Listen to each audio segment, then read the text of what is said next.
I'll keep my feet and knees parallel to the direction that we'll go.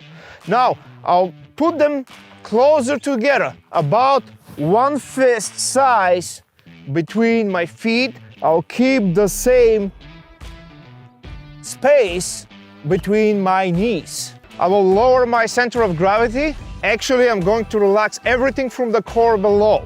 Very important thing, your shooting platform. Isosceles triangle created with your arms. It's connected to the torso by pulling your shoulders back and down, engaging the lateral muscles. That will bring extra stability in your shooting platform.